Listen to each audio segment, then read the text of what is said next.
दोस्तों, आज की कहानी है माँ तुमने बहुओं के आते मुझे पराया कर दिया। दोस्तों, कहानी शुरू करने से पहले अगर हमारे चैनल को सब्सक्राइब नहीं किया वो तो कर लीजिए ताकि आपके पास पहुँचे हर नया वीडियो। अब कभी माँ को फोन नहीं करूँगी। कौन ऐसा करता है कि बहू के आगे बेटी को नजरअंदाज कर दे। सच में भगवान ने मेरी माँ को अनोखा बनाया है। थोड़ी देर मुझसे बात कर ही लेती तो क्या हो जाता। जब भी फोन करो माँ हरदम बहू के साथ ही व्यस्त रहती है। कितने मन से फोन किया हाल चाल पूछने को। माँ को ये समझ नहीं आया बहू के फोन आते कभी बाद में बात करती हूँ। चाय का प्याला हाथ में लेकर पीने बैठी और माँ को फोन लगा देती। पर माँ की बेरुखी ने आज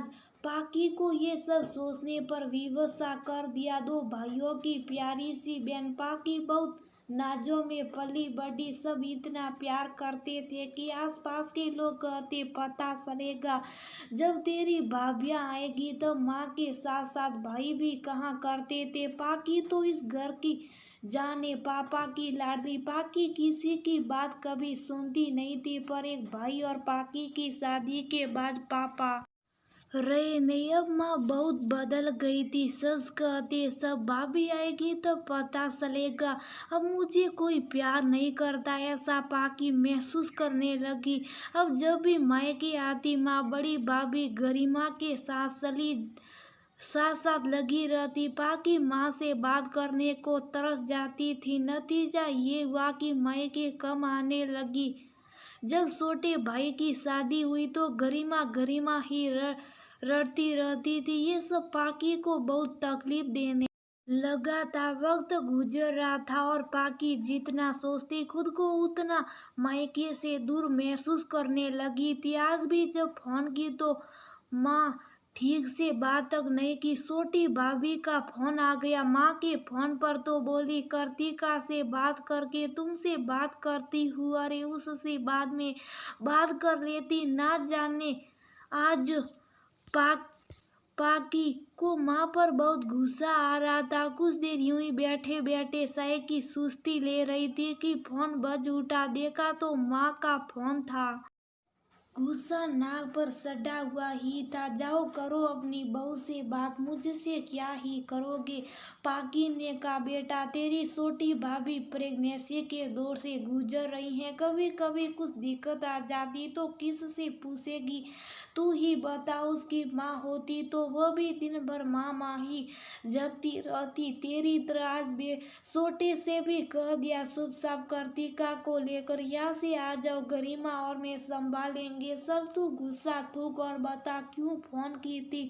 माँ सुमन ने पूछा। तुमने बहुओं के आते मुझे पराया कर दिया। मैं तुम्हारी पहली वाली पाकी नहीं रही। उदास स्वर में पाकी ने कहा ऐसा नहीं है बेटा, तू तो मेरी प्यारी और समझदार बेटी है। तुम्हें याद है जब तुम छोटी थी दादी बुआ के रहते मुझे कभी मान सम्मान नहीं देती तो मुझे बुरा लगता था। सब कुछ करती धरती मैं थी पर तेरी दादी बस बेटियों के गुणगान गाती रहती थी। सच कहो पाकी तब मुझे बहुत बुरा लगता था। बेटा तेरा भी तो ससुराले। तू ही बता तेरी सास कन्नू की बातें करती और तेरे काम को ना सराय तुम्हें कैसा लगता। बस बेटा वैसी मैं तेरी भाभीियों को उनके घर में उनकी सही जगह से परिचय करवाती रहती हूँ। तू तो आएगी चली जाएगी कुछ दिनों में, तुमसे क्या ही काम करवाना ये सोचकर बहू को ही कहती रहती। फिर लाडो ये तो तेरा मायका है ना, हमेशा मायका ही रहेगा। सुमन जी प्यार से बेटी को समझाते हुए बोली। फिर भी माँ तुम बहुओं की ज्यादा ही फिक्र करती हो। इतनी तो मेरी भी नहीं करती। मुंह फुलाए पाकी ने कहा अच्छा जब तू आती है तेरे मान मनोबल कौन करता। मैं और तेरे भाई भाभी। हाँ वो तो भाई भाभी ही करते। फिर भी माँ पाकी आगे कुछ कहती। फोन गरिमा ने ले लिया। लगता है आज भी हमारी ननद रानी मम्मी जी से रूठ कर बैठ गई हैं। चलिए ये बताइए आप कब आ रही हैं कृतिका के साथ साथ? आप भी यहाँ आ जाइए, हम तीनों मिलकर गप्पे मारेंगे। गरिमा ने हंसते हुए कहा, जो अपनी सास की बात सुन समझ गई थी कि फिर इकलौती ननद रूठ गई हैं। हाँ, अब तो खुश हो, ऐसी अनूठी सास जो मिली आपको। देखो भाभी, सब बहू कहती मेरी सास के कान ननद भरती। यहाँ तो मेरी माँ अपनी बहू की तारीफ में बेटी को भी भूल जाती हैं। पाकी मुंह बनाते बोली। बात खत्म कर पाकी सोचने लगी, सच ही तो कह रही हैं माँ। मैं तो कुछ दिनों के लिए ही जाती हूँ। अगर माँ बस मेरा गुणगान करने लगेगी तो भाभी को जरूर बुरा लगेगा। जब मायके जाकर भी मेरा मान सम्मान मेरी भाभी बनाए रखती हैं तो इसमें माँ का भी अहम रोल है। अब माँ से कभी नहीं कहूँगी तुमने मुझे पराया कर दिया, बल्कि उसने तो मुझे भाभीियों के दिल में भी मुझे जगह दे दी। इस बात को समाप्त भी ना बीता होगा। अचानक पता चला माँ गिर गई हैं और कमर पर चोट लगने से उठना बैठना दुर्भर हो गया। खुद से चलना फिरना बंद हो गया।